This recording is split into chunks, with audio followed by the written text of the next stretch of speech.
When I could speak, my voice was strained. "You're talking about my dead fiancé?" Sig didn't look up from her coffee. "I'm talking to your dead fiancé." If I hadn't had my elbows braced on the bar, I think my legs would have collapsed from under me. "I saw her standing behind you the first time I walked into this bar," Sig continued quietly. "She followed me out while I was trying to chase down that vampire you let go, and begged me not to hurt you, and told me that you were a good man. She's been talking to me off and on about you ever since." My fingers scrabbled over the bar like a blind man's. When my hand found what it was looking for, it clutched the ceramic coffee mug as if it were a lifeline. I didn't bother to drink. I had met Allison in Pennsylvania. She had been sweet and giving and funny and smart and vulnerable. She had also been a little self-centered and sentimental and moody and had terrible taste in music. She loved sex and making food and curling up under covers, and I don't know what the hell I'm trying to say. I can't make it fit into words.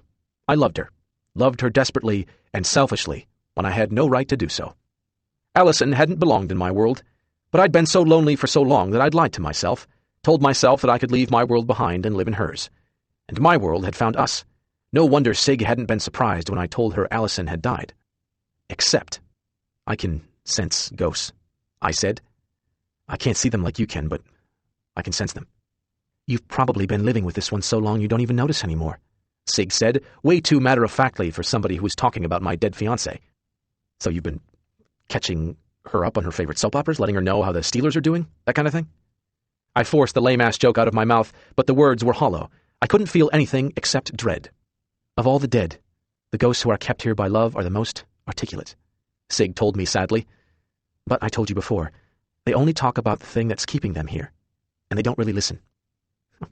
"This is bullshit," I said, but I knew it wasn't. This was how Sig had known my name.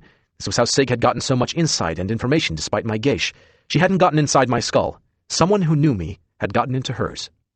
Sig had said that she was a psychopomp, a speaker for the dead. "You used to make fun of Allison because she ate sandwiches with nothing but mayonnaise on them," Sig informed me. "She says she made you watch a show called Gilmore Girls with her over and over. She says you were her Luke, whatever that means."